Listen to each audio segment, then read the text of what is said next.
मस्त असे खमंग कुरकुरीत उपवासाची पॅटीस बनवली आहे। उपवासाला खिचडी, साबुदाणा वडे खायचा कंटाळा आला असेल तर हा पदार्थ नक्की आवडेल याची मी 100% खात्री देते।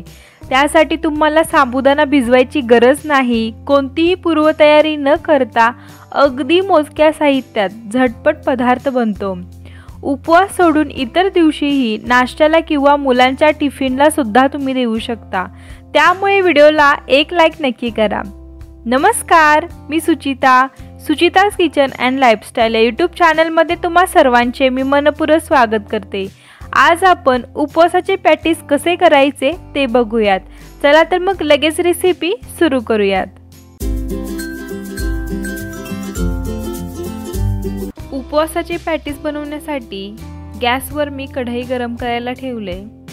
कढईमध्ये 2 मोठे चमचे साबुदाणा घ्यायचा। साबुदाणा हा गरम होईपर्यंत कढईत हलवत राहायचे। 2 मिनिट साबुदाणा हलवून घेतला। आता प्लेटमध्ये काढून घेऊ। आता मिक्सरच्या भांड्यात घेऊ, त्यामध्ये भाजून घेतलेला साबुदाणा घालायचा। नंतर वरईचा तांदूळ हा अर्धा कप घ्यायचा। तुम्ही अर्धी वाटी घेतला तरी चालेल। हे आता मिक्सरच्या भांड्यात घेऊन मिक्सरला बारीक वाटून घेऊ। बघा, असे बारीक होईपर्यंत मिक्सरला फिरवून घ्यायचे। हे छान बारीक झाले। आता कढईमध्ये फोडणी देण्यासाठी 1 मोठा चमचा तेल घेऊ आणि गॅस हा मध्यमच ठेवायचा। पाव चमचा जिरे घालायचे। जिरे छान फुलले की मग 2 मिरच्या बारीक चिरून घालायच्या। मिरच्या थोड्या तेलात भाजले की मग त्यामध्ये पाणी घालायचे। आपण ज्या वाटीने वरईचा तांदूळ घेतला त्याच वाटीने पाऊण कप पाणी घ्यायचे। अर्धा चम्मच मीठ घालायचे आणि गॅस हाता फुल करायचा आणि पाण्याला एक छानशी अशी उकळी आणायची।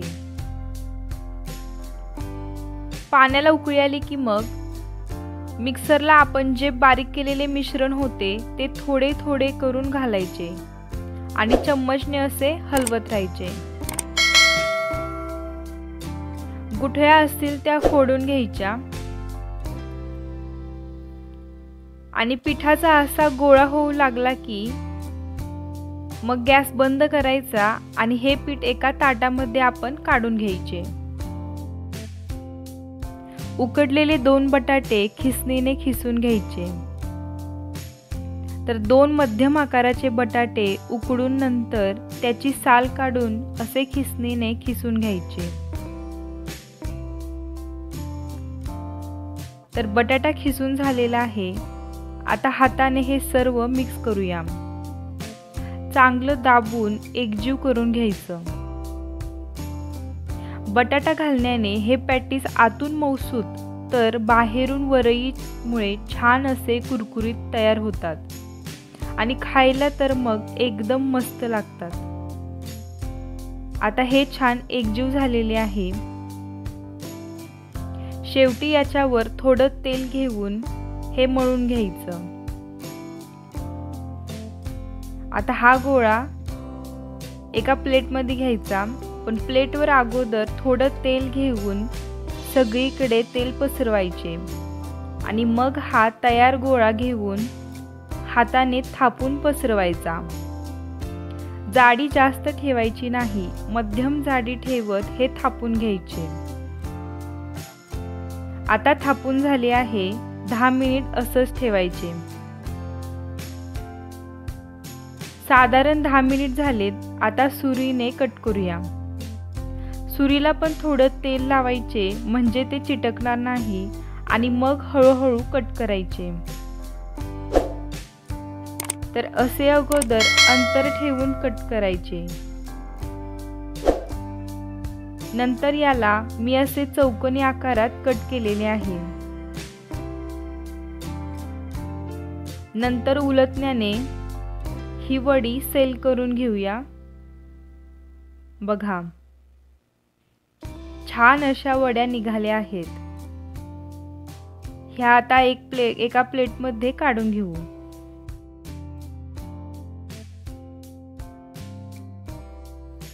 याला त्रिकोणी आकारात कापून घेऊया.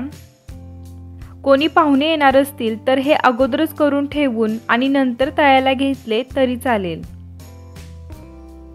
आता आपण लगेच तळायला घेऊया. तेल मी कडकडीत गरम केले. सुरुवातीला एक सोडून दाखवते. बघा, थोडेसे बुडबुडे कमी झाले की मग पलटायचे. तोपर्यंत हलवायचे नाही. लगेच हलवायला गेलो तर ते चिटकतात. आता उलटून घेऊ. गॅस आता मध्यमच ठेवायचा आणि मस्त असा सोनेरी रंग येईपर्यंत तळून घ्यायचे.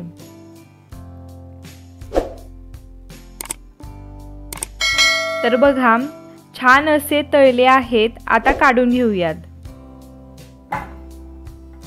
आवाजावरूनच समजते छान असे कुरकुरीत झालेत.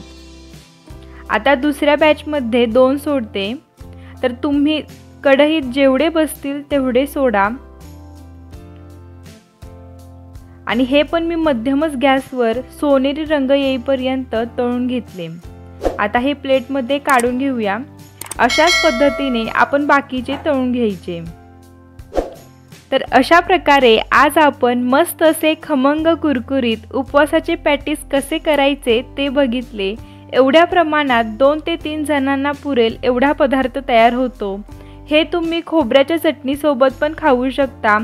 आपल्या चॅनलवर उपवासाची चटणी कशी करायची ही मी दाखवली आहे. चॅनलवर जाऊन नक्की बघा. व्हिडिओ आवडला असेल तर लाईक करा, शेअर करा आणि चॅनलला सबस्क्राईब करून शेजारील बेल आयकॉन दाबायला अजिबात विसरू नका. पुन्हा भेटूया अशाच एका छानशा व्हिडिओसोबत. तोपर्यंत धन्यवाद.